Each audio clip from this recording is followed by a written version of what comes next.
Nietzsche is most famous as a philosopher of the death of God. Here's this famous passage, Gay Science 125, where he has this madman run into a marketplace and say, I seek God, I seek God. And everyone in the marketplace whoops it up and has a good time because they're all kind of the village atheists and they're saying, where has he emigrated? Has he gone on a holiday? Where is he? And, you know, they're making fun of him. And then he responds by hitting him with these questions. He says, you don't understand what the death of God means. It's wiped away the entire horizon. It's unchanged the sun. We can't tell whether it's night or day. And bit by bit, he engrosses them with these questions. And at the end, they're kind of dumbstruck. And Nietzsche's point is this. Look, he's not trying to prove that God doesn't exist. He's assuming he's talking to a certain kind of educated European elite. That's these people in the marketplace. And they already believe that God is dead. They think they're over Christianity. But what he's really trying to tell them, what this madman is trying to tell them, and it's kind of funny that it's a madman who announces it, because Nietzsche himself was insane for the last 10 years of his life, is that you don't really understand what the death of God means. Because what all you've done is you've given up the metaphysics of Christianity. Sure, you don't believe in this benevolent father figure in the sky. You don't believe in a divine act of creation. You don't believe in a God-given soul. But you still carry with you the core of Christianity. Because one of the things Nietzsche wants to argue is the core of Christianity is not its metaphysics. It's a valuative system. It's its morality. And the core of Christian morality, according to Nietzsche, is the valuation of compassion, you know, love your neighbor as you would love yourself, do unto others as you would have them do unto you, and the overriding value of truth. And you look at these people, for instance, today, who are called the new atheists. What are their fundamental values? Their fundamental value is the value of truth. In fact, it's in the name of truth that they pronounce that God does not exist. And why do they care about truth? One of the reasons they care about the truth is they say truth gives us knowledge. With knowledge, we can alleviate suffering. In other words, they care about compassion. So in Nietzsche's eyes, they are Christians. And this, see, Nietzsche wants to say this is one of the tricks the Enlightenment does to us. The Enlightenment says, oh, we are a period of science and objectivity, unlike that period of superstitious and religion and medieval whatever. And Nietzsche says that is just the Enlightenment's rhetoric. What the Enlightenment does is it makes you focus on the ontology of Christianity, the belief in the soul and that heavenly father, etc. But that's not the core of Christianity. He says the core of Christianity is its morality, and you, with your modern Enlightenment values, with your emphasis on compassion and the value of knowledge and objectivity, you're still Christians. I'm going to come back to that. Okay, in the genealogy of, I have to put one more piece on. He thinks that the first step in overcoming Christianity is to question its ontology, but that is what exists. But the real overcoming of Christianity would be to question its morality. And he says that's what's going to happen next. A lot of you will become atheists in that sense of not longer believing in God, but you still have Christian values. But since there's no God to say you must value truth and you must value compassion, people are going to raise the question, why should we? He's incredibly prescient about what's happening today to a certain extent. And he predicted that what will happen when we really appreciate the death of God, when we're shocked, like those people in the marketplace, by this idea of the horizon has been wiped away, we will start questioning, why should I care about my neighbor? Why should I value truth? And he said we will fall into what he called nihilism. Nihilism is the absence of those overriding values, for instance, compassion and the value of truth, that could give existence meaning. And one of the things that is really brilliant about Nietzsche is he sees that in modernity, we're faced with a conflict between our will to truth that pronounces all these mythologies as mythology, that God is just a myth, that the value of truth is a myth, that the value of compassion is a myth, and our need for meaning. And that is the problem of modernity, the clash between our will to truth and what he thinks is our need to find meaning. Okay, that was a preamble. Now to get into the genealogy, because the genealogy actually continues this line of thought in a very subtle way. The genealogy of morality appears to be an inquiry into the history of our Judeo-Christian morality. In the preface, section 2, he says, "My thoughts on the origins of our moral prejudices, for this is what the polemic is all about." So it looks like he's giving us a history of our morality, how it came to arise. And some people say, oh, he's doing that to show it's merely contingent. It's not God-given, it's not eternal. It can be questioned because it had a beginning, and if it can have a beginning, it can have an end. I agree that's true, but I think there's a lot more going on that. In the genealogy consists of 3 essays, and the one I'll concentrate mainly is on the first essay. It's master morality versus slave morality, famously. And there he talks about 2 different moral systems. The first moral system he's talking about is really the pagan system of the Greeks and the Romans. And he says, look, for the Greeks and Romans, what is to be good is to be powerful, to be able to smite one's enemies, to be rich, to be beautiful, to be famous, etc. And what is bad? Bad's just an afterthought. Bad is anyone who's not like us. Think of the great Greek heroes. Okay, remember, for the master morality, it's not like the bad shouldn't exist. We need those people who are weak, who are ugly, who are poor, who are powerless, because they basically have to do this shit work, if you pardon the Australianism. I give away my accent there. Okay, so that's master morality. Master morality is the pagan values of the Greeks and Romans. And Nietzsche says, look, these Greeks and Romans, in their gods, they're just personifying themselves. You know, think about Achilles as a warrior. What is Mars after Achilles? Mars is like Achilles, only more so. So in worshipping Mars, he's projecting himself and worshipping it. And it's one of the things Nietzsche likes about this so-called pagan master morality. He says, these people at least can love this life and affirm it. And then he tells the story of an alternative morality. He says this master morality, which had good and bad is really an afterthought, got opposed by what he calls slave morality. And slave morality basically inverts it. You can think of this as Judeo-Christian morality. And what the slave morality says is, no, to be good is to be the opposite of what the masters are. It's to be weak, it's to be meek, it's to turn the other cheek, it's to be humble, it's to be passive, etc. And you can see this is a morality that will give the slaves, the poor, the oppressed, it will give meaning to their lives. It's saying, we are the good, and they, those who are strong, those who are rich, those who are powerful, they're evil. And you'll notice one of the things about this Judeo-Christian morality, it says everyone should be good. They are wrong to be evil. Remember, the master morality didn't say everyone should be a master, everyone should be good. We need the bad to do the grunt work. Whereas this other morality, Judeo-Christian morality, aims to a universalism. Everyone has to be like us. Everyone has to be meek. Everyone has to love thy neighbor. Everyone has to be equal. Everyone has to turn the other cheek. And what Nietzsche argues is, in the Genealogy of Moralities, he says there was a moral revolution. He's a bit cagey about when this revolution took place, but we can think about it with the coming of Jesus. It's the most obvious thing. And he tells a story whereby these slaves who were weak and who were oppressed by the masters invented this new morality as a way of empowering themselves and overcoming the masters. Okay. In fact, he explicitly says in a really nasty way, but I'll come to that because it's quite interesting what he's doing, is he says this slave morality that emphasizes compassion, that emphasizes overcoming of suffering, that emphasizes equality, it was the invention of resentful Jewish slaves, he says, who he calls the priestly people par excellence. Now, regarding the genealogy of morality, there are 2 interpretations of this so-called slave revolt that switched the master's good into evil and then had a new notion of good being the powerless and the weak. One is the strategic interpretation. It's like these Jewish priests were too weak to overcome the Romans by sheer brute strength. So they kind of subverted them by creating this new morality, which told the masters, no, it's wrong to be strong, it's wrong to be oppressive, it's wrong to be rich, etc. And this is what he says in the Genealogy of Morality. He said, did Israel not attain the ultimate goal of its sublime vengefulness precisely through the bypath of this Redeemer, meaning Jesus, this ostensible opponent and disintegrator of Israel?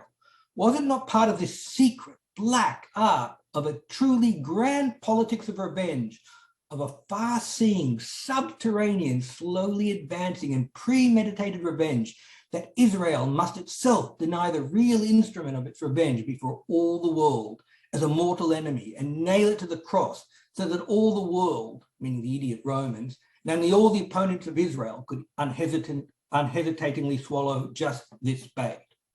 Actually, it's done as a question. And when Nietzsche does a question, you shouldn't say, and the answer is yes. But he's suggesting here that the Jews kind of invented Christianity because it was their only way of overcoming the Romans. That's called the strategic interpretation. But a lot of readers of Nietzsche actually say, no, this is very fanciful that the Jews invented Christianity to overcome the Romans. So an alternative interpretation is to say, no, these Jewish people who were weak and oppressed and incredibly resentful to the Roman masters who were overlording them, the problem was they were suffering terribly. And it's one thing to suffer, but it's another thing when the suffering is meaningless. And so they invented this new morality, this so-called slave morality, to give meaning to their suffering, because it now says, oh, your suffering is worth it because you'll get a reward later on in the next life. And really the Jews don't say that in particular, that's more a Christian idea. But we're talking about at the time of Christ, this so-called slave revolt. And to back up the cognitive dissonance reading, that is a reading that says, look, these people, these Jews, Paul and Jesus, etc., who invented Christianity, they did it not to overcome the Romans, but to give meaning to their suffering. Nietzsche says in the third essay of the Genealogy of Morals, man, the bravest of animals and the one most accustomed to suffering, does not repudiate suffering as such. He desires it. He even seeks it out, provided he is shown a meaning for it, a purpose for suffering. The meaninglessness of suffering, not suffering itself, was a curse that lay over mankind. So you've got these two different interpretations. The crafty Jews invent Christianity to get the Romans to give up their own power, or the cognitive dissonance interpretation says, no, they were just trying to give meaning to their suffering because man cannot abide meaningless suffering. And that's a really interesting point Nietzsche makes, because a lot of philosophers like Schopenhauer say the big problem in life is the problem of suffering. Think about utilitarians who are trying to address that. Nietzsche says, no, man is not that concerned with suffering. What he's concerned with is finding meaning in the world. I'll come back to that. Okay. So it looks like Nietzsche is telling us this history of how we got to our Judeo-Christian morality. But I don't think that's what's going on. And Nietzsche himself gives us hints about that. In the preface, he says, he's already told us that this genealogy of morality is about the origins of a morality. But the preface actually begins, we are unknown to ourselves. And later in the preface, in the first section, he says, we remain of necessity strangers to ourselves. We do not understand ourselves. And he hints that when we truly experience his message, he says, quote, we rub our ears afterwards and ask completely amazed, completely disconcerted, what did we actually experience just now? Still more, who are we actually? I think that's the real clue to the genealogy of moralities. I don't think he's so serious about his histories. And a lot of historians have made a lot of points against his very glib histories. And I'll come to that soon. Okay. And Nietzsche himself talks about the genealogy of morality. Later on, he wrote a book called Ecce Homo, which is kind of funny because it's what Pilate said to Jesus, Ecce Homo, here is man. But Nietzsche says that to himself, comparing himself to Jesus. That's Ecce Homo is a kind of an autobiographical work. And in that work, Ecce Homo, he sums up all his other works, including the genealogy of morality. And there he says, regarding expression, intention, and the art of surprise, the three inquiries which constitute this genealogy are perhaps uncannier than anything else written so far. Every time a beginning that is calculated to mislead, gradually very disagreeable truths are heard grumbling in the distance. I think he's spot on there. He's not really talking about the Jews and the Romans and the Greeks. He's really talking about us, but in a very, very subtle way. In fact, again, in the Genealogy of Morals in the preface, again, after section 2 telling us that this polemic is about the origins of our moral prejudices, in section 5, the same preface, he says, actually, there was something much more important on my mind than my own or anyone else hypothesizing about the origins of morality. So he tells us that's what it is, the history of morality, but then he hints that's not what it's about at all. And in section 6 of the preface, he says, what I was really concerned about, not the history of our values, but the value of our values. I hope you can see that's a really strange question, because how can we value our values except in terms of those very values. I mean, it makes your head spin, the value of our values. But to sort out that question, it really helps to separate a descriptive sense of value. We can say, what are our values? Meaning, what is it as a matter of descriptive fact that we value? You know, we can do that with other cultures whose values we don't agree with. We can say, what is it that they value? And it's a matter of fact that they value this rather than that, right? Like they might value reputation, or they might not value compassion. So there's a descriptive sense of values, that which we actually value, and there's a normative sense, that is what we should value, what is truly valuable. So when he raises the question, what is the value of our values? He's really raising the question, is what we actually value, is what we do value, is it really valuable? Is it what we should value? That's what he's asking. Now, given that he's asking that question, if that's what the genealogy is meant to be about, so he says, about what should we actually value, and do the things we actually value, should we be valuing them, we can worry that he's committing what they call a genetic fallacy. How does telling the history about how we came to our morality, how does it affect the value of those values? How does it show whether they're valuable or not valuable? Why is it even relevant? The genetic fallacy is when you try to argue against a value by giving a history of its origins. People who have that value can say, well, I don't care how it originated. Maybe you're right, Nietzsche. Maybe it originated because there were these jealous Jewish slaves who were desperately trying to get back at the Romans, and they invented Christianity for that reason. You know, I don't believe it, but maybe it's true. But even if it was true, how would that show whether our value of compassion is something we should value, or our valuing of truth is something we should value? So there's a worry that by telling us these stories, which says our Judeo-Christian values have this very, very dark, nasty background in this Jewish kind of revengefulness, yeah, maybe, maybe not, but who cares? How's it relevant to the value of those values? Well, here's the answer, and this is what's going on here. Nietzsche isn't really trying to persuade us with arguments, because he's not trying to argue with us. He's actually trying to do something to us. And that is because he has a certain psychological background theory. And that is, he thinks, he doesn't think we choose our morality for reason. He thinks we have a morality because of what you might call an emotional affective orientation. That is, there's something in us, some of it's genetic, some of it's educated, which makes us orient in a certain way ethically. And then he says we posit reasons post hoc to justify. So he doesn't want to operate at the level of reasons. He wants to do something to us. And I'm going to explain how he does some of this. Okay, remember in that first essay where he opposed slave morality and master morality, he specifically said the slave revolt is a revolt of Jews against pagans, against the Romans. Okay, now remember, he's talking to an audience of Germans. Right? And this has a certain kind of distancing effect, because the one thing Germans of his day knew is, you know, Southern Germans and Northern Germans could barely understand each other. They barely had a language in common. They didn't even have a religion in common. They're Protestant up north, they're Catholic down south. The one thing the Germans of his day knew is we're not Jews, right? So Nietzsche puts this morality in the mouths of Jews, because he knows that's going to make it look detestable to his German audience. He wants them to be disgusted at these plotting Jews. He wants to kind of tar Christianity with a taint of Jewishness. This is a nasty game he's playing, but I want you to bear with me.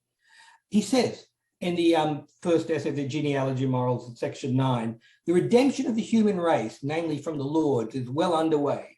Everything is Jewifying, a really nasty term, or Christifying or mobifying as we watch. What do the words matter? So he's trying to say this Jewish morality it's a Jewish morality, it's a mob morality. He's trying to make his German audience disgusted with it. And he knows that anything associated with a Jew for this German audience can be a site of disgust. And he's trying to get them to see their Christianity, their Christian morality is a Jewish invention. In section 14, he does the same thing. He trades on feelings, not on reason. He invites us to peer into a subterranean world where people forge values. You could think of, you know, Wagner and the Nibelungen.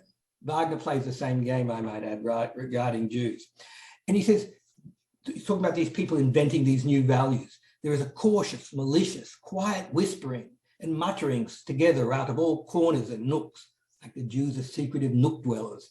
It seems to me they are lying. A sugary mildness sticks to each sound, is the stuff about loving thy neighbor, etc.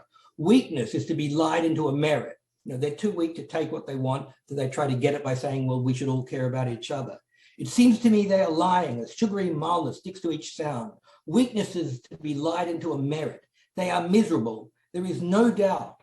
All of these whisperers are nook and cranny counterfeiters, even if they are crouching together warmly. But they tell me that their misery is a distinction and election from God. But enough, enough. I can't stand it anymore. Bad air, bad air. The workplace where they fabricate ideals, it seems to me it stinks of sheer lies. So his language is very powerful and evocative, but he's playing on he knows his audience, his German audience, have a certain anti-Semitic sensibility. So he's playing on their natural inclination to feelings of disgust regarding the Jews, and he's trying to associate Christianity with that. And he's trying to tell his German audience, you idiots, you hate the Jews or you dislike the Jews, you are the dupes of the Jews. You Christians are just the invention of the Jews. So he's trying to taint Christianity because he thinks that's how you can effectively change their orientation, not by reason and argument, because reason and arguments come after our effective orientation. They just don't matter to people like Nietzsche.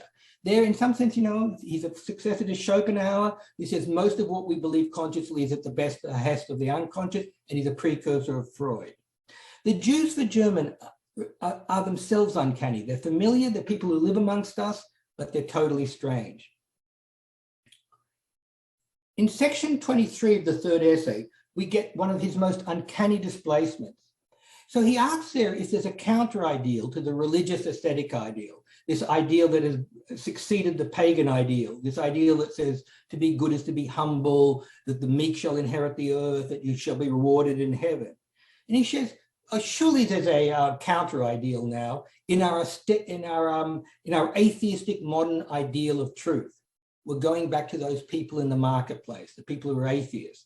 He says, surely our model of truth and science objectivity, we've replaced all that superstition of what he calls the religious aesthetic ideal. But he answers that this is not a repudiation of that ideal, but in fact its most sublime manifestation.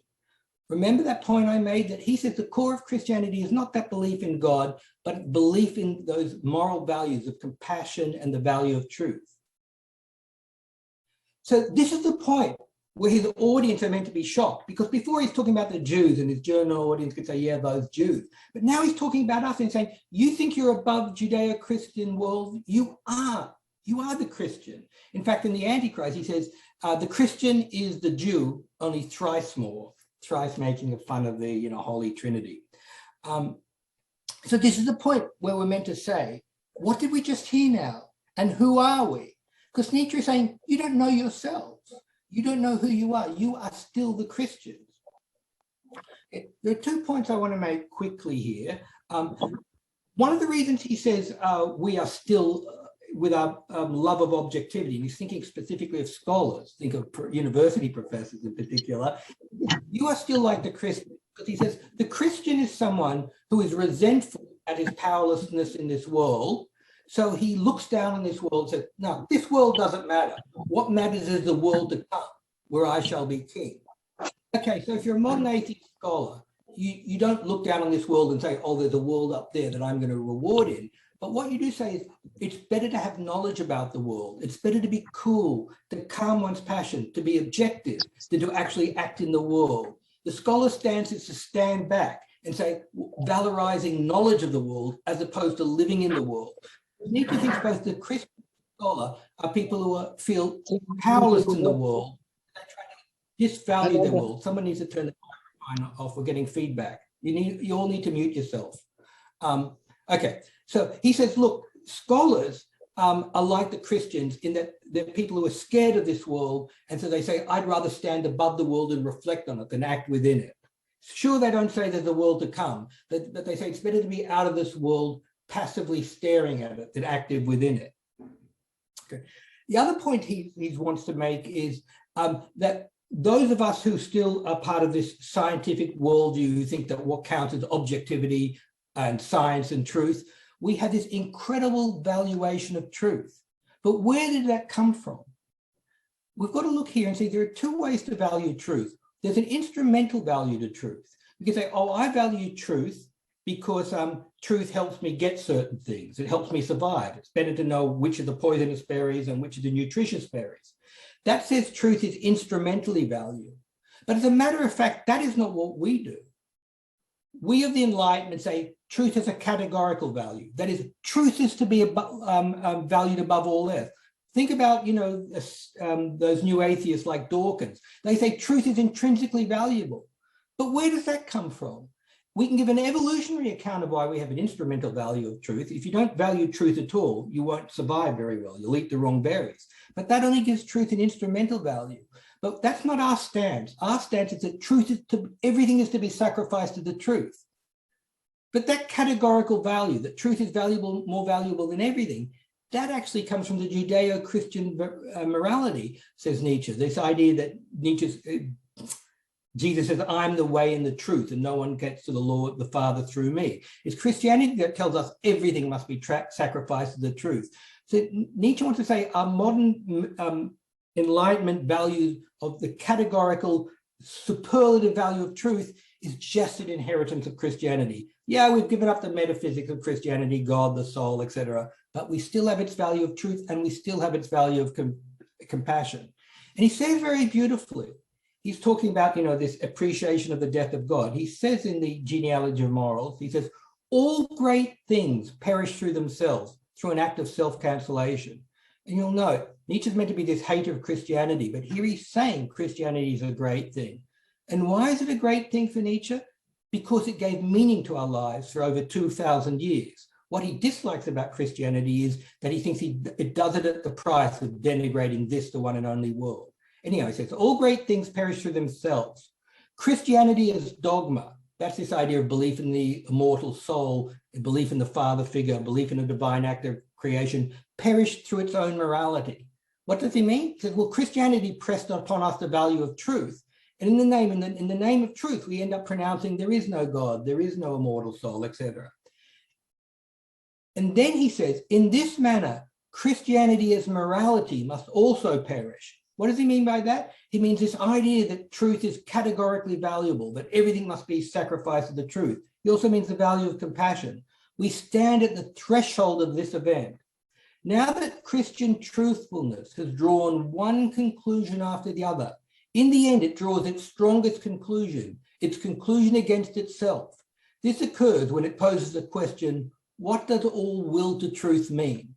See, Nietzsche thinks that will be the true end of Christianity. You can think about, some people say we live in a post-truth era right now. He says, after we've given up after we've questioned God and gotten rid of God and the soul, the next turn of the wheel will be to say, and why should I value truth? And why should I value compassion? It was very prescient. So why does Nietzsche attack Christian values? Partly because he thinks they're coming to their natural end. All great things bring about their own destruction. But also he thinks in their latest instantiation, he thinks they herald a world of herd happiness and mediocrity. One of the things is really, Nietzsche isn't really attacking Christianity. He's attacking in the Enlightenment because he thinks the Enlightenment is really carrying through Christian morality. A lot of people have pointed out Christians talked about equality and love of thy neighbor, but they very rarely practiced it. You can think of all the powerful popes who had armies and conquered places. They didn't seem full of compassion and they didn't seem full of equality. But now in our modern world, there's atheists who are socialists and communists, etc., who preach, or Democrats who preach equality. They are the true Christians. Before people believed in God, preached Christian values, but didn't practice them. We in the 19th century, you might say in the 20th century, we don't believe in God, but we for the first time are putting Christian values into practice. We're preaching that everyone has a value, everyone should have a voice. We're preaching democracy, we're preaching equality. And Nietzsche was one of these 19th century people, like you can think about de Tocqueville, who talked about the tyranny of the masses, who think that with democracy comes mediocrity. So he attacks Christianity because A, he thinks it's coming to its end anyhow, and B, because he thinks there's the value of mediocrity, and he also thinks they're somehow hostile to life in a way I've mentioned before. Okay, I know I've covered a lot here, and I do talk fast, and I've covered it very, very fast. There are some final points I want to draw on that I think are really, really prescient for our age. One of the things that Nietzsche is emphasizing in his work is that there are various versions of what it is to be human. One is, to be human, according to Aristotle and to Kant and Descartes, is to be a rational animal. Or there's a religious view. What is to be human, what is distinctly human, is that we are the animals with a God-given soul. Yeah, well, Nietzsche doesn't believe in them. He doesn't believe in the God-given soul, and he doesn't think we have this special faculty of rationality that separates us from the animals. In that sense, Nietzsche is very like Hume, who thinks reason is in fact just a species of instinct. But I won't say too much about that. What Nietzsche wants to put on the board is that we are the narrative animal. That is, we are animals who are concerned with our own story. And one of the things Christianity did, and one of the things he admired, is it gave us a story that made life meaningful for so long. Sure, it did it at the price of denigrating this the one and only world, but it satisfied that existential need we humans have to find meaning. Look, your dog might have a story, but the thing about your dog is he's not interested in his story. The thing about us humans is that we are interested in our story. And Christianity gave us a very meaningful story for a long time, but it can no longer animate us, is his worry. And it animates at us the price, he thinks, in its current instantiation of leading to a world of equality and mediocrity. Okay. Another thing I want to point out is Nietzsche tries to think about why do we value what we value. Okay, and see, a lot of us now, especially in this age of Brexit and Trump, we think about those people who are not responsive to what we think. We think they're not responsive to evidence. They don't value the truth enough, and we're very moralistic and self-righteous about it, especially academics, university academics, right? But one of the things we're not realizing is, why do we value truth so much? What in us wants truth? We get moralistic. It's like, oh, it's natural that one should value truth. But it's not natural. Every value we have serves a purpose. And one of the things is when, say, academics say, oh, the ordinary people aren't responsive enough to evidence, the Trump supporters, the anti-vaxxers don't look at the evidence, etc. What are we saying? We're saying, you've got to be more like me. In a world where the ability to value, the ability to get truth, the ability to evaluate evidence is where those are really valued. That's a world where professor types are valued. Because we who are in academia, we get rewarded for our ability to find truths, or what is regarded as the truth. We get rewards for our ability to marshal evidence. So in telling everyone, all those Trump supporters and all those Brexit people, etc., you've got to be more like us. You've got to value truth. You've got to value evidence. We're really aggrandizing ourselves. We're satisfying our own will to power. None of this is to say that I'm against truth, right? I'm for truth, but I realize with Nietzsche, truth is a competing value. A need for truth can compete with our need for meaning. And one way to look at the people who are Brexiteers or Trump supporters is to say they have certain narratives of meaning, and we're just asking them to jettison their narratives of meaning, just because they have to follow the evidence or they have to follow the truth. Right? But there we're just emphasizing our values. That's how we get our identity. That's our narrative. We, people who follow the Enlightenment, say we value truth, we value evidence, right? But they have a different narrative, right? They have different narratives of meaning. And to ask them just to, in the blink of the eye, give it up is really, really arrogant. So in that sense, the way a lot of people on the left look at people on the right, for instance, is both facile and incredibly self-serving in our glib expectation that people will give up their favored narratives in the service of the will to truth. Again, I want to be careful. I'm not saying I'm against truth. I'm not saying Nietzsche is against truth. What I'm saying is Nietzsche says, look, your will to truth can compete with your need for a narrative. And the demand to always go through the evidence and carefully weigh it up can be very destructive to narratives that give certain people their identity. And to just expect them to give it up like that is really, really glib, but it's also self-serving for those of us who haven't, and I haven't basic Enlightenment values. That's how we get our identity. But if Nietzsche is right, if what we're really concerned about is having narratives of meaning, then we're asking a lot of people to say, you've got to be like us. Because, you know, being like us, valuing truth, valuing the gathering of evidence, that's done all right for us. Some of us have got very good careers for that. But for a lot of them, for a lot of other people, following those values would be extremely destructive to a lot of their sense of who they are and their narrations. Okay, so to go back over, in the Genealogy of Morality, Nietzsche is not trying to argue with us, he's trying to do something with us, do something to us. He's trying to change our affective orientation.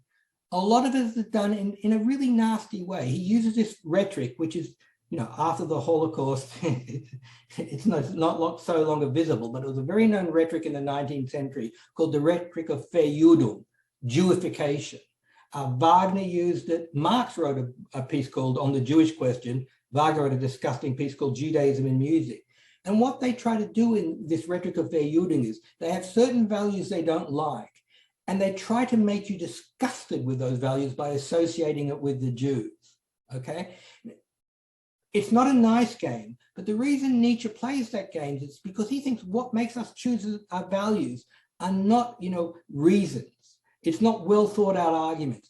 It's because of an affective orientation, and that affective orientation can be moved by disgust. If he can associate Christian values in his German audience mind with the hated Jews, that will make the disgust they feel towards Jews flow onto Christianity. A nasty, nasty game.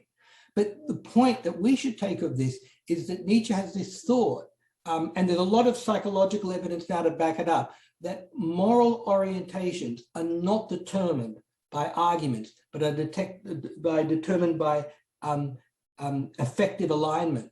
And that's also an explanation of why so much of literature can be important for changing people's morality. Like, think about Tsar Alexander. He was oblivious to the slaves. Why did he start thinking of the slaves as people? Because he read Turgenev's Sketches for a Hunter's Notebook that actually showed in an emotional way that these serfs are actually human. Or think about the abolition of slavery. A lot of the sentiment for the abolition of slavery came not through rational arguments, but through people reading Uncle Tom's Cabin, which showed effectively that these slaves were human. So what Nietzsche is doing in his nasty way in the Genealogy of Morality is trying to move people against Christianity by getting them at the affective level, because he holds this general position of which there is now a lot of empirical evidence. There's a book here, The Righteous Mind, and he goes through a lot of the psychological evidence to say that our morality is determined by an affective emotional level, not a rational level. And so that's the psychology Nietzsche is aiming at. And he aims at this. He wants to change our affective orientation away from Judeo-Christian morality, because he thinks that morality is dying anyhow. And we have evidence of that in the 20th century when people say, why should I care about my neighbor? Why should I care about truth? But also because he has this claim, I'm not saying I'm sympathetic with it, that Judeo-Christian morality leads to a world of equality and mediocrity. I'm very suspicious about that claim, but let me finish at that point because my time is up.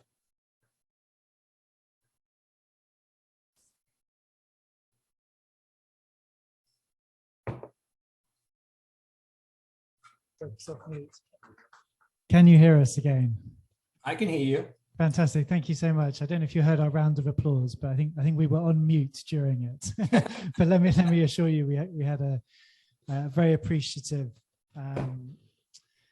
audience here. We do have a few questions already in the chat. We may boldly see if we can get people to actually read out their questions on Zoom. We'll try that once and see if it works. In the meantime, while we think about that, do we have any questions from the audience? Just put your hand up if you'd like to ask. Okay, well, maybe we will start online. And I think the first one was from Simon. Do you want to ask your question, Simon? And if it doesn't work, we can read it out for you. Okay, can you hear me now? We can, go for it. So yeah, you talked about, you mentioned the value of values, and so I was thinking about that. There's as it were, a list of values which are perhaps Judeo-Christian or whatever, which are evaluated by a set of criteria.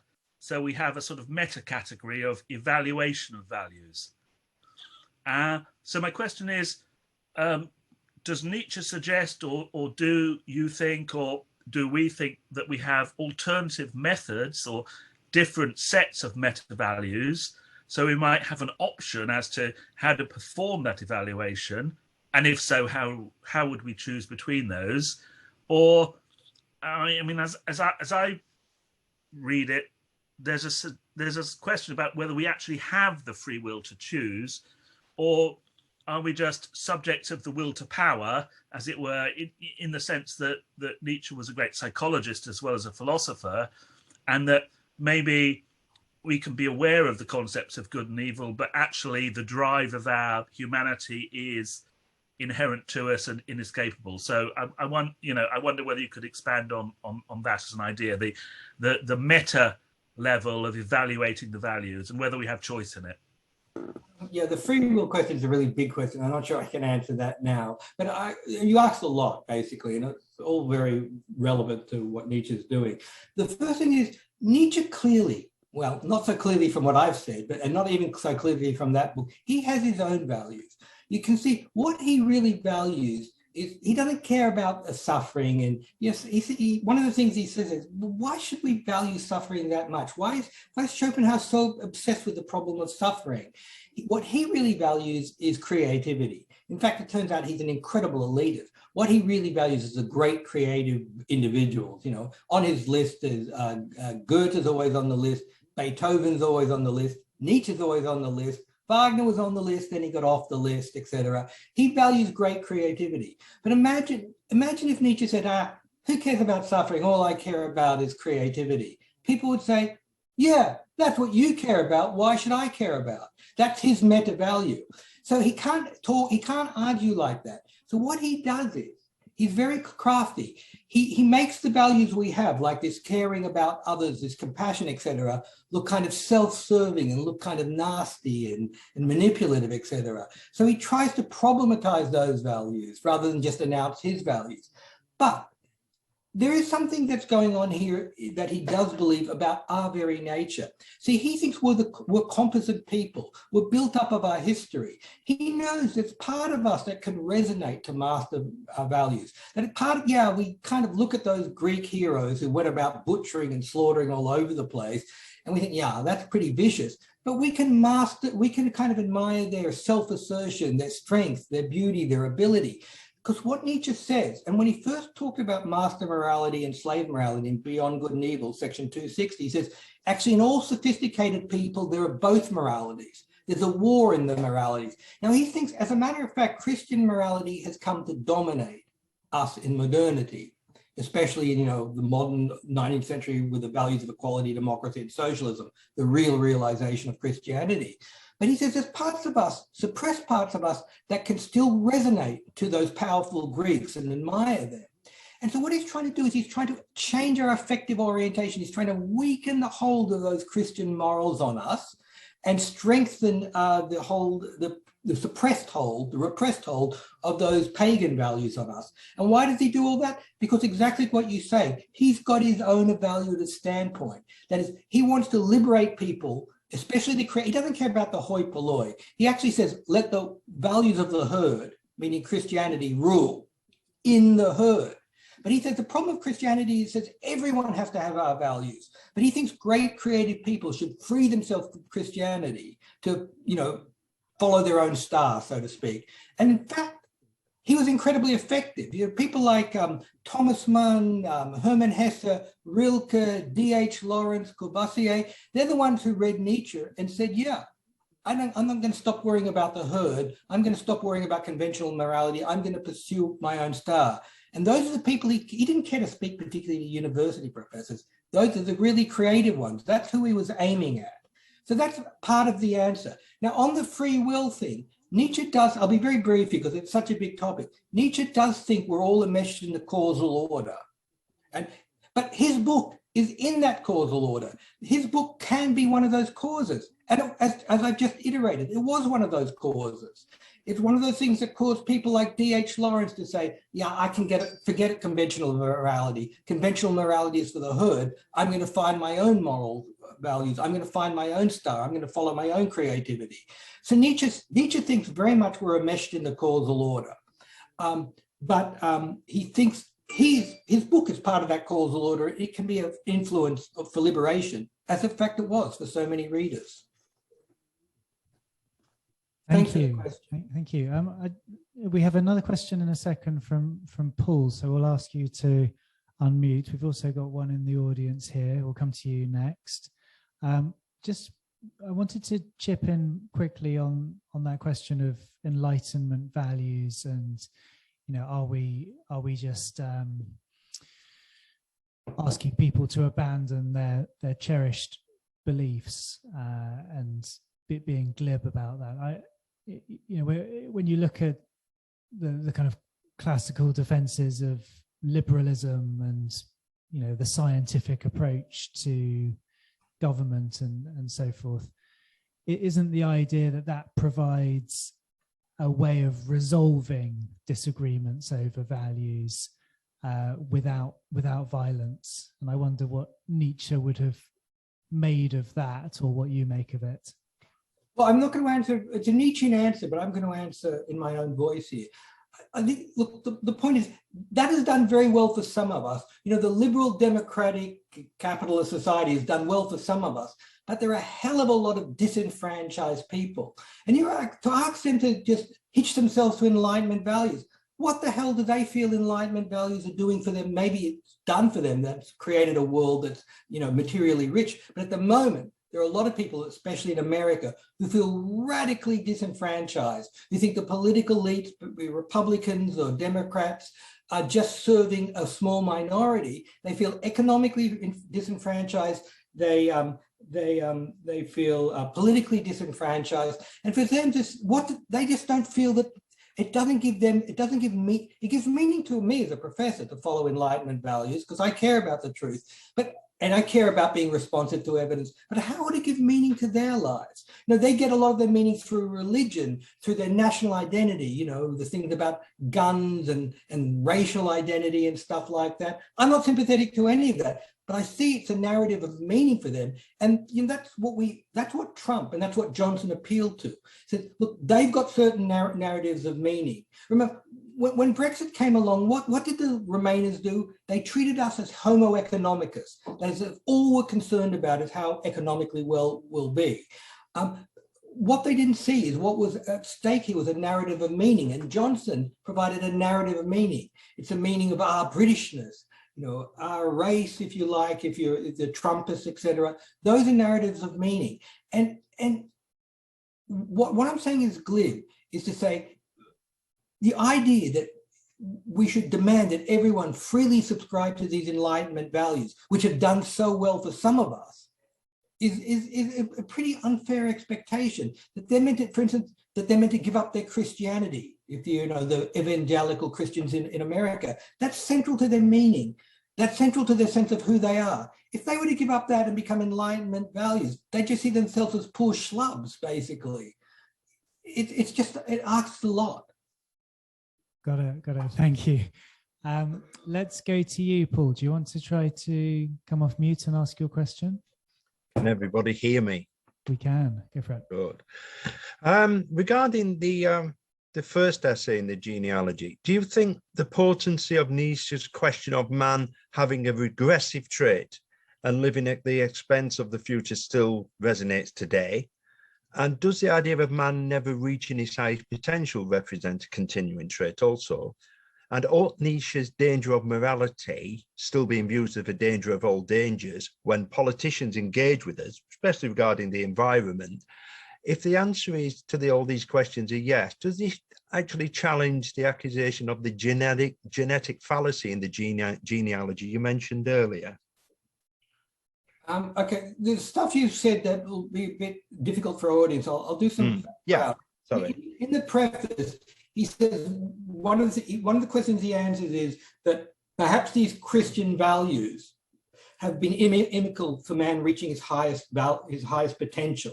Perhaps they've been, because it's this idea that Christianity instigates a world of a demand for equality, and it presses a search for what he calls herd happiness, the world of the mediocre.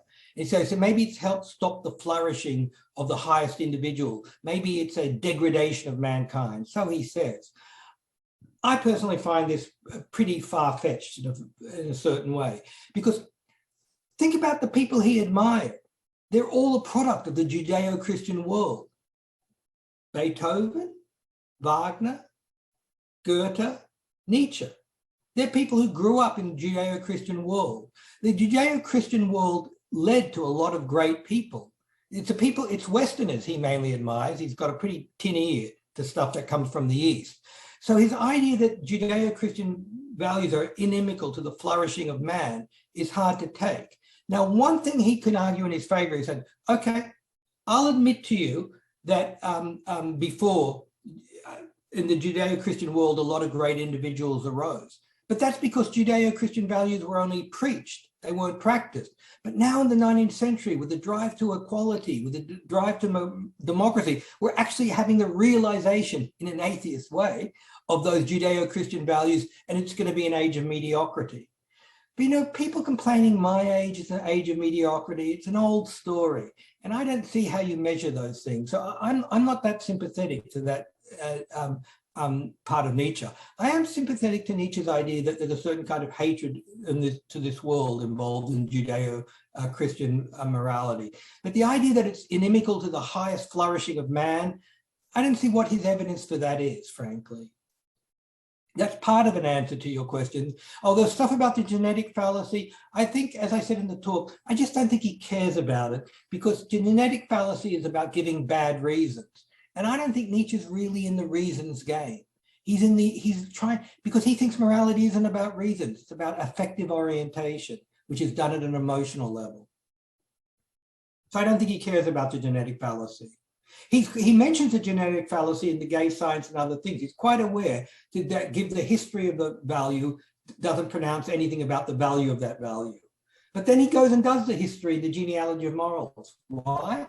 Not because he thinks it proves anything about the value of the values, because he thinks he can do something to us. Thank you. I'm going to wander around with my mask on now. We have a couple of questions. Here's one. Thank you. I'm Juan. I'd like to ask you something. When Nietzsche talks about the Judeo-Christian values, is he thinking of any specific form of Christianity? Is he based on the Gospels? Is he talking about the Reformation, the Christianity after the Protestant Reformation? Is he thinking of Roman Catholicism?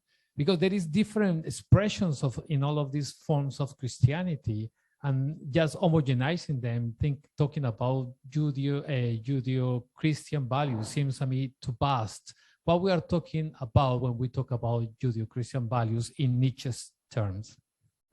Okay, so you're absolutely right about that. Remember, his father was a Protestant pastor, and both his grandfathers were Protestant pastors. And what the form of Christianity he's most familiar with is Lutheran Christianity. He knew about Catholicism, obviously. But look, the really important point for us to see is, you can make all these fine distinctions between different Christianities, but it's not really relevant because Christianity isn't really his target. His target is us. Remember I said, what he really cares about is our 19th century values. I've written an essay called Who Are Nietzsche's Christians? And the real Christians for Nietzsche are not religious people. They're often atheists. There are people who care about progressive modern values of democracy and equality.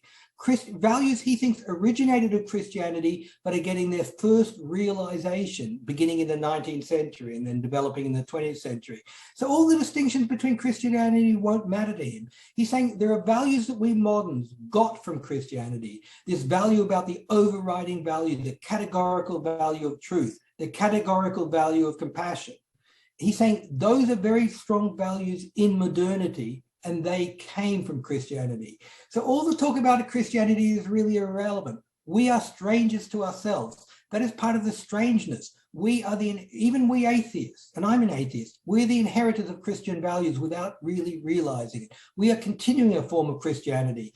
So Protestant, Catholic, doesn't really matter to him. He's very aware of the differences. You know, he knew his Bible very well. He knew the history of the church fairly well, but it's not really what he's getting at. He's getting at us. And by us, I mean educated, liberal, progressive, you know, atheistic types. Thank you. We have a couple more questions here and then one on the chat. Robin, we'll go to you quickly.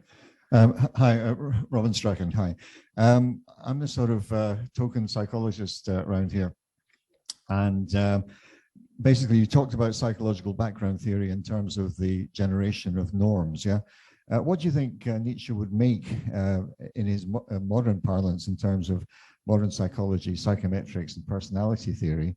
That's the first part of the question. And the second part is, you know, I've got the saying on my back of my Barnes Philosophy T-shirt was that what doesn't kill us makes us stronger.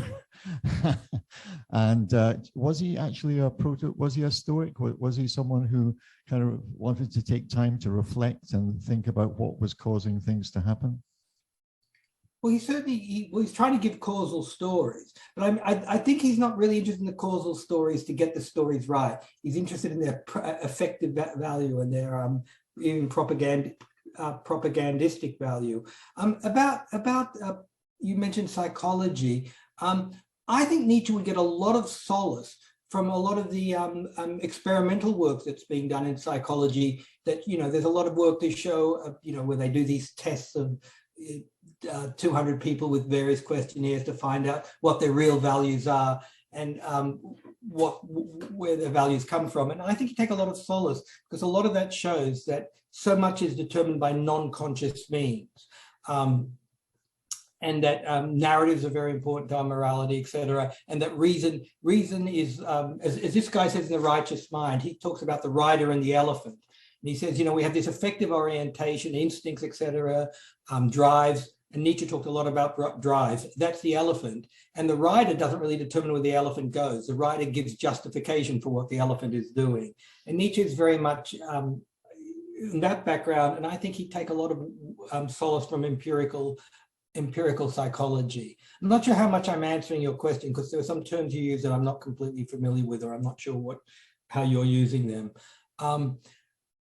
So you know, obviously, and Nietzsche would also take solace from work that's come back into focus. You know, Darwin believed in group selection.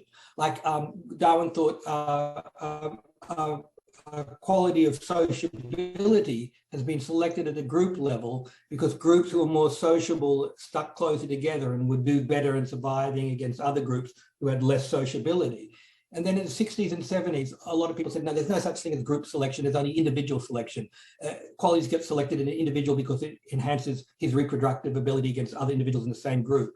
Well, I think Nietzsche was a group selection man, and group selection is now coming back into vogue in evolutionary psychology, saying, for instance, that, for instance, a need for meaning. People now explain that at the level of group evolution. They say groups that had a meaning had better cohesion. A group with better cohesion would have better survival prospects than a loose group again. So this need we have to find meaning and cohesion has been selected because it helped the group, gave it advantage. So there's a lot of stuff in empirical psychology, and evolutionary psychology that I think would give a lot of solace to Nietzsche. Also, it's funny, it's a turning of the wheel because Darwin already had group selection, and a lot of 19th century people did, and then got out of vogue in the 60s and 70s and making a nice comeback now. Thank you. We've got another question in the room. Thanks very much. If we can just stick with the psychology for a bit longer, my question revolves around morality and empathy, which is the word I'd like to keep using, because for me, morality, I'd be interested to hear what Nietzsche would think about this, is not about social democracy and those kind of free liberal values. It's about human beings trying to read the mind of the other human being and trying to empathize with that person's situation and acting in what we call a moral way. So morality is all about this human ability to try to understand their fellow human. And that's the psychology of morality. It's nothing Christian, political, and so on. So my first point is, where does empathy exist in Nietzsche's philosophy of morality? And secondly, on the question of truth and the value of truth, surely that's a life and death situation, because if, for example, you mentioned Trump and his denial of climate change, for example, that is a life and death matter. You talked about vaccines. Vaccine hesitancy could cost you your life. So the value of truth could impinge on your survival. So those are my 2 points: morality and empathy, and life and death and truth. I'm an academic. I value truth. I try to get to the value, the truth about Nietzsche. But remember what you just said. I try to cover, I know I talk very quickly and I cover a lot of area very quickly. I talked about instrumental value. You're talking about truth being instrumental to survival. Yeah, obviously truth is instrumental. You need to know what's poisonous, what's nutritious. We need to know, it will be helpful to know that, taking a vaccine increases your chances of surviving COVID. It'll be helpful to know truth about the environment before we have a total disaster on our hand.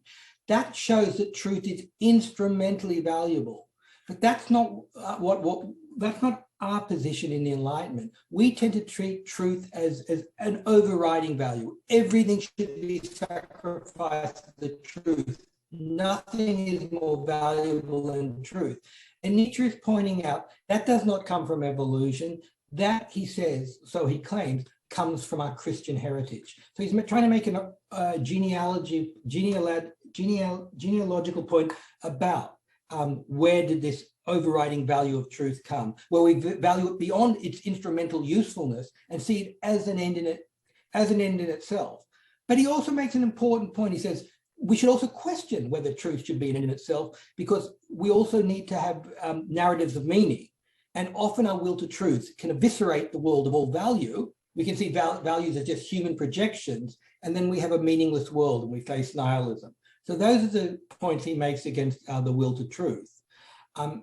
And the point about what you called empathy, that's very related to what he calls compassion. Now, the thing is, it's wrong to think that all morality is based on compassion. Well, I'll say this, it needs some refinement, but I'll just say it the way Nietzsche says it. He points out that the pagans didn't have a whole lot of compassion. They didn't particularly care about suffering. They cared about honor. I mean, in ancient Sparta and Athens, 9 out of every 10 people were actually slaves. They weren't citizens. And they just used their slaves. Aristotle said a slave is just a living instrument. They didn't have compassion for their slaves. So that shows there were some moralities that didn't care about compassion. Now we might say, yeah, okay, there are moralities that didn't care about compassion, and so much the worse for them, right? But the way Nietzsche makes us question compassion is he tries to say, look, what compassion is compassion is part of a mindset that is obsessed with Schopenhauer's problem, the problem of suffering. Compassion, as you say, is based on empathy and recognizing other people's suffering and caring about it. But then Nietzsche says, if you care about suffering, then you can't help but see this world almost as an evil place, because the world is so goddamn full of suffering. It makes you want to kind of disregard this world, disvalue this world. He wants to give us a different axiological value framework. He says, no, what matters is not suffering, but great creativity. And in fact, some people need to suffer. What doesn't kill me makes me stronger, in order to be creative. Anyone who's really ambitious and strives to be creative is going to take on a lot of challenges, and they're going to have a lot of failure, and they're going to have a suffering. Nietzsche says, embrace that suffering for the creativity. Now, there's something heartless in all that. That is, yeah, he cares about these elite few who can capably be creative. And as for the struggling masses who are just trying to get a daily bread, it's more or less a screw them situation. Yeah, and that's true, Nietzsche's morality. So Nietzsche is not sympathetic to empathy because he thinks empathy is part of this mindset that is obsessed with compassion, that is obsessed with the problem of suffering, and he thinks that is part of a world of mediocrity. I'm not saying I endorse that, I'm just telling you what he thinks. But he's quite aware that our morality is based on empathy and compassion. He points out that there were other moralities that didn't care that much about compassion, didn't care about suffering. Achilles was willing to embrace death. He was given a choice, stay at home, have a happy life, etc. Or, go to Troy, you will be killed, but you will be honored forever. He chose the honor because in pagan values, what counts is not suffering and death, but honor. So Nietzsche points out first that not everyone's obsessed with the problem of compassion and the problem of suffering. And B, he tries to argue that an obsession with the problem of suffering leads to a denigration of this world because the world is so full of suffering. And also it leads to a world where we become kind of pathetic animals who are just concerned with being more comfortable and having less suffering. So he says. This topic. We have one more question in the room. Let me give you the microphone so I can. Thank you very much for explaining very clearly what Nietzsche means by not having empathy against suffering.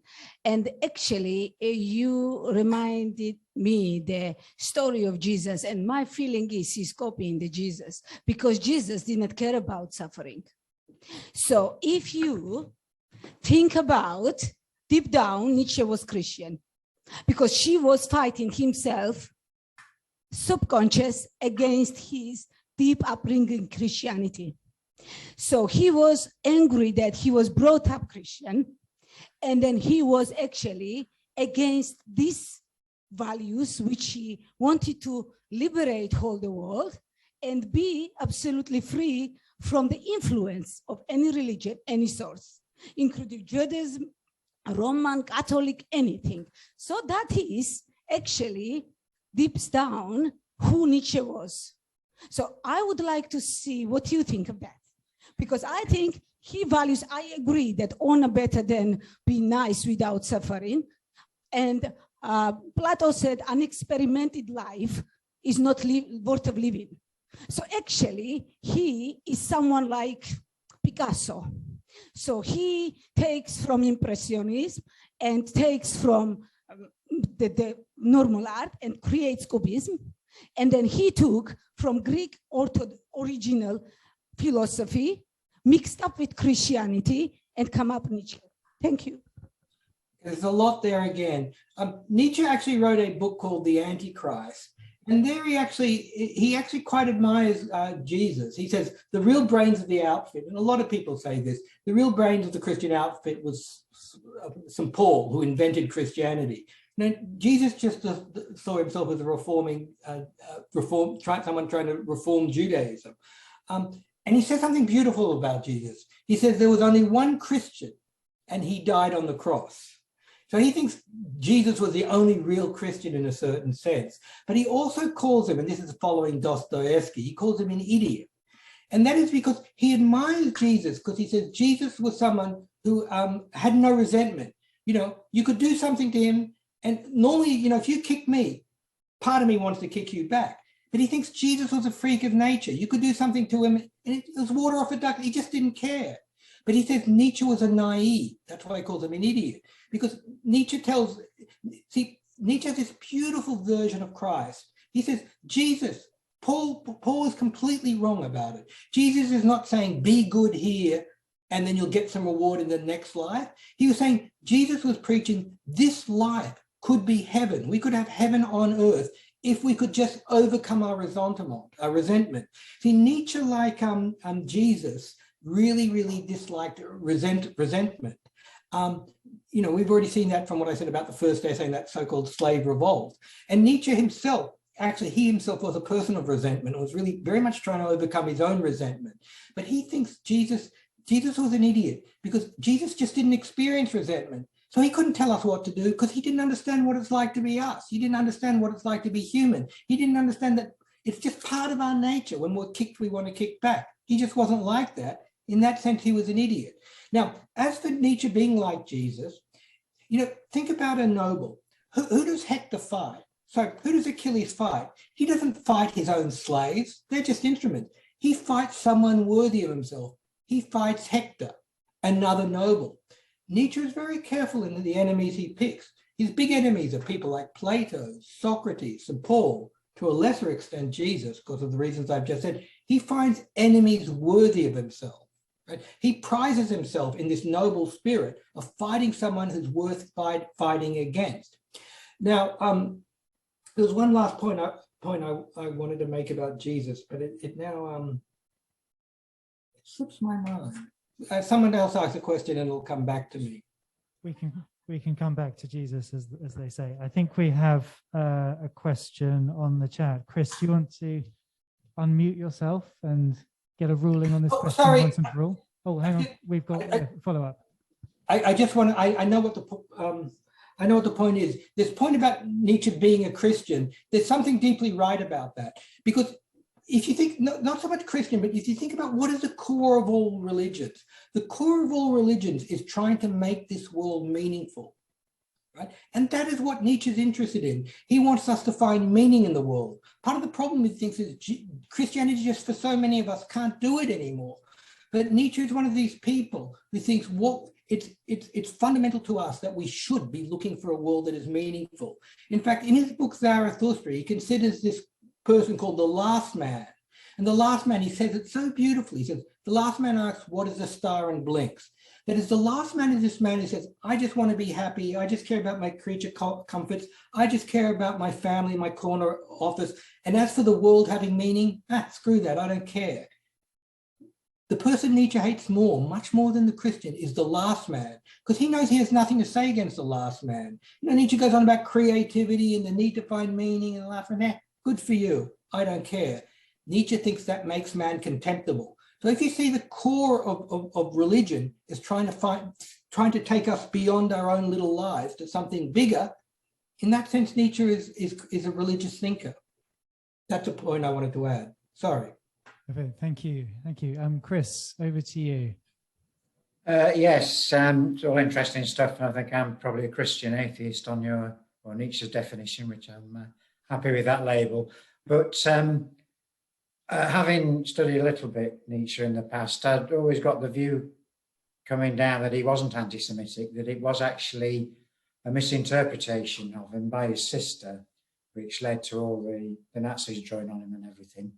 But what I got from what you said was, well, by saying to the Germans, Christianity comes from the Jews and you don't want to be like them, do you? You know, he's pandering to their anti-Semitism and therefore, in a sense, reinforcing. He's not getting them to say, well, Jews are like us and they're okay, aren't they, after all? So, you know, maybe there is more truth in the accusations of anti-Semitism about him.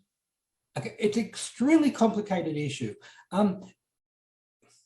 Nietzsche did a lot in his life to try to separate himself, especially after his break from Wagner. He did a lot to try to separate himself from the anti-Semites. And he said he'd often make comparisons between anti-Semites and Jews and say, who's of the first rank and who's of the fifth rank. He actually said that about Jews and Germans.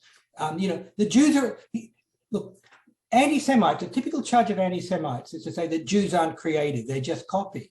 But Nietzsche is saying the Jews are the most creative people ever. They created us. So in many ways, he's going against the classic tropes of 19th century anti-Semitism, which said the Jews cannot be original, cannot be creative. He makes them some of the most original, creative people. Yes, his sister did use him for anti-Semitic purposes. She was married to a raving anti-Semite called Forster, who started an Aryan colony in Paraguay. And Nietzsche, after a while, really wanted to dissociate himself from his sister and from Forster and kept saying really nasty things about anti-Semites. But anti-Semitism has a different valence in the 19th century because anti-Semitism was a political movement that was extremely nationalistic. Today, by anti-Semitism, we generally mean prejudice against Jews. And in the 19th century, you can think all of these people were prejudiced against Jews. But the real thing about Nietzsche is Nietzsche wasn't concerned with the Jews. He didn't really care about them. He mainly used the Jews to provoke his German audience. So what he's doing, and what I've been trying to point out, is he He knows his German audience are prone to anti-Semitic conspiracy theories, like the Jews are manipulating things. And that's why he tells the story of Christianity being a Jewish invention, not because he really believes it. I mean, remember, wasn't it a part of that great politics of revenge? It was with a question mark. He knows his teenage German audience are going to think, oh yeah, those Jews have done it to us again. He doesn't really believe that, but he's manipulating his audience. Now, the real way you can separate Nietzsche from the anti-Semites of his day is people like Wagner, people like Stuart Houston Chamberlain, who wrote this Foundations of the 19th Century. They were saying the Jews of our day are a danger, that the Jews are a present danger. Nietzsche says, no, he's talking about what happened 2,000 years ago, right? So Nietzsche, as I say, in the sense of being prejudiced against the Jews, as his friend Overbeck said, yeah, we were prejudiced against the Jews, as were most of the educated Jews. But in terms of being an anti-Semite, he explicitly rejected anti-Semite. So he's an anti-Semite. He's prejudiced against the Jews, but also the thing is, I've written on this topic. He's just not that concerned with the Jews. Like Wagner was obsessed with the Jews are contaminating us. And, which is a big, this whole rhetoric of failure, we're being Jewified. Nietzsche tells a story not about the Jews of today. He's telling about the Jews of 2,000 years ago. But you're absolutely right. He knew that tin-eared readers are just going to use this to enhance anti-Semitic prejudices. For him, that's his bloody irresponsibility, collateral damage. He did not mean to hurt the Jews of his day, but he was well aware that idiots would read him a certain way, and he just didn't care. It's part of his bloody irresponsibility. Thank you very much. That's an excellent description of it. Do we have a last question in the room? We have one or two. Okay, we are running out of time, so if we could maybe take both questions at once, one after the other, and then we'll ask you to respond to both, Professor James. Thank you. So you mentioned previously that Nietzsche believed that sort of our eagerness towards finding the truth, not in a practical sense, but in just sort of for the sake of it, came from Judeo-Christian sort of beliefs. But how does he take into account that, for example, before even the first religion, sort of cavemen and primitive people were already sort of using religion as a way to describe, for example, thunder or natural phenomenon. And, for example, philosophers that were Greek before the Bible was even written, how do they, how would they get inspiration from such religious texts? I think Nietzsche would be happy with, like a lot of these people who write about group selection, saying, look, there was a need to find meaning, even for primitive man. So we have a natural inclination to things like religion, because religion, A, helps us find meaning, and also helps for group binding. Religious groups bind better. There's all this empirical work about, so all those commune groups that were started in the 19th and the 20th century, the average commune lasted less than 5 years. The communes that lasted the longest, up to 20 to 30 years, these people who abstracted themselves from society and lived in farming communities, especially in America, there's a lot of empirical work, the religious ones. Why? Because they had binding. So religion is great for binding even in primitive people, and it's great for giving meaning. But one thing Nietzsche would point out is he says, not every religion values truth that much. Think about in Greek mythology, Zeus is lying to Hera all over the place. Their gods lie left, right, and center. Think about Odysseus, one of the great heroes, a fantastic liar, right? So Nietzsche points out that this absolute obsession with truth isn't part of every religion. There are religions that didn't value truth. And it's a categorical value of truth that I'm emphasizing, the idea that everything has to be sacrificed to the truth. Now, Odysseus, the Trojan horse itself was a lie. And it was part of, it's not like Odysseus has to tell the truth that we are in the horse. No, he lies to get what he wants. The pagans just didn't, they valued truth, but they didn't turn it into an existential imperative the way Nietzsche claims Christianity does. And he claims the Enlightenment does, which is a continuation of Christianity for him. Thank you. We have one more question in the room. We've got one on the chat as well from Paul. I'm peering at Paul's from the back of the room. I'm not sure it's going to be a... Still hear me? Oh, there we go. I hear you. Great. So we'll take one from the room, and then if you can have a quick look at Paul's question as well, we'll make that the last one.